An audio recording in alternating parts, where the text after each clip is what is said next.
Good morning students.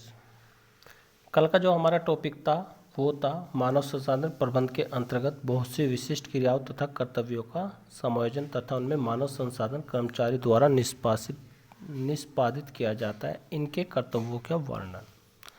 कल हमने समझा भी दिया था बेटा।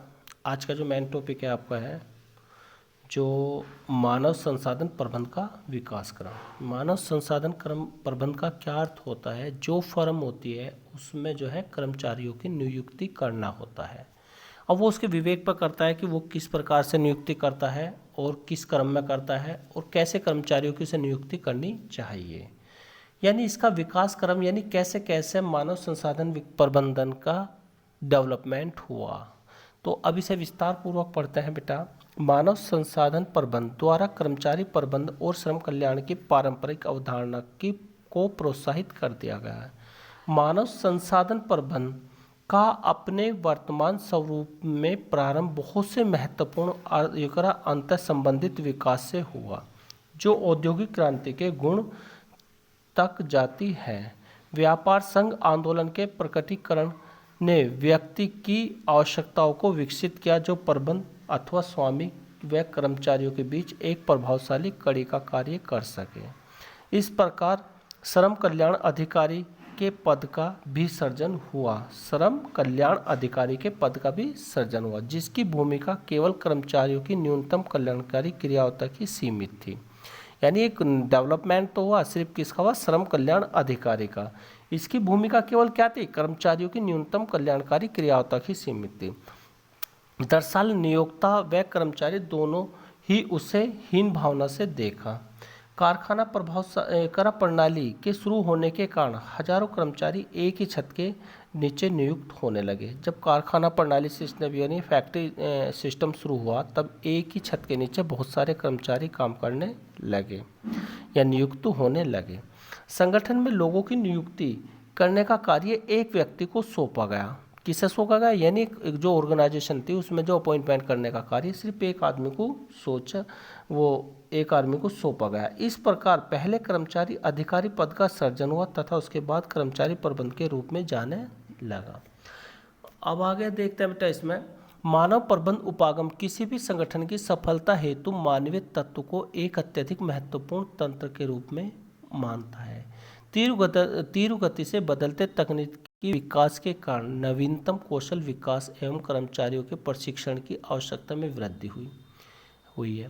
प्राय कर्मचारियों को एक अत्यंत महत्वपूर्ण संसाधन के रूप में माना जा रहा है जिनका और अधिक विकास संभव है। कर्मचारी प्रबंधक का पद कार्य क्षेत्र के विस्तृत होने के कारण मानव संसाधन प्रबंधन के रूप में प्रतिस्थापित हो गया। अतः कर्मचारियों के प्रभावी प्रबंधन के विकास में पुरानी अवधारणाएं असफल रही जिस कारण मानव संसाधन प्रबंधन एक मुख्य धारा प्रक्रिया के रूप में प्रकट हुआ। अब आगे देखो इसका जो आगे एंड बता रखा है इसमें बता रखा है कि वास्तव में उद्योग में मानवीय तत्वों से संबंधित ये सभी पक्ष उद्यम के यांत्रिक पक्ष के स्वतः भिन्न है। इस प्रकार नियुक्तिकरण मानव संसाधन प्रबंधन का एक अंतर्निहित भाग है जो कर्मचारियों के कार्य संबंधों को स्थापित करने, उन्हें जानने तथा मूल्यांकित करने का उद्देश्य से में कार्यरत रहता है। अतः ये सभी उद्देश्य क्रियाएं थी। यहाँ यह समझा अत्यंत आवश्यक है कि नियुक्तिकरण दोनों ही प्रकार की प्रबंध क्रियाएं करता है। यह कह रहा जैसे नियोजन, संगठन, निर्देशन व नियंत्रण तथा इसके साथ ही प्रबंध के विभिन्न कार्यात्मक क्षेत्र जैसे विपणन बोलते हैं मार्केटिंग तथा वित्तीय प्रबंध फाइनेंशियल मैनेजमेंट। अतः नियुक्तिकरण दोनों प्रकार की क्रियाएं की जाती है। जैसे मानव संसाधन विभाग द्वारा निभाई गई एक परामर्शदाता की भूमिका तथा प्रबंध की आवश्यकता कार्य। अब इस देखो इन्होंने क्या कहा है, यानी जैसे जैसे हमारा आधुनिकीकरण होता गया इन्होंने एक पद निर्धारित करा फिर उसकी भूमिका को बढ़ाते चले गए। अब आगे नेक्स्ट जो है इसमें है नियुक्तिकरण प्रक्रिया, यानी हमें जो एक अपॉइंटमेंट करना उसका प्रोसेस क्या है। नियुक्तिकरण प्रक्रिया का प्रबंध की प्रक्रिया से पहला कार्य संगठन में कार्य शक्ति की आवश्यकताओं को समय पर पूरा करना है। इस प्रकार की आवश्यकताएं एकरा प्रासंगिक भी हो सकती है तथा नया उद्यम शुरू करते समय तथा स्थापित उद्यम में विस्तारीकरण यानी विस्तारीकरण को बोलते हैं फैलाव करना यानी बढ़ाना हेतु यह उस दौरान भी उत्पन्न हो सकती है। नियुक्तिकरण प्रक्रिया यानी कि एक हमें अपॉइंटमेंट किस प्रोसेस से करना है, क्या प्रक्रिया अपनानी है।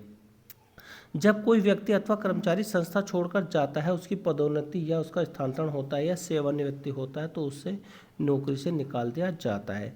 किसी भी स्थिति में सही पदों पर ठीक व्यक्तियों की आवश्यकता से इनकार नहीं किया जा सकता। आप जानते हो कि कभी भी सही पद पर सही व्यक्ति को ही बिठाना अनिवार्य होता है, किंतु ठीक उसी मुहावरे की तरह कि सब जगह पानी ही पानी है, लेकिन पानी पीने के पानी की एक बूंद भी नहीं है। उन्होंने देखो इसे एक मुहावरे में कह दिया, सब जगह पानी ही पानी है पर पीने के लिए एक बूंद भी नहीं है। इस मुहावरे का अर्थ है कि पृथ्वी के 2/3 भाग पर जल होने के बाद भी पीने योग्य पानी एक दुर्लभ वस्तु है। सही पद हेतु सही कर्मचारियों को खोजना पर भी यह लागू होता है। ऐसे मतलब इन्होंने कहा कि सही समय पर सही व्यक्ति को खोजना भी एक प्रक्रिया है, यानी एक बहुत बड़ा काम है। ऐसे में यह भी जरूरी है कि नियुक्तिकरण को एक महत्वपूर्ण क्रिया के रूप में समझने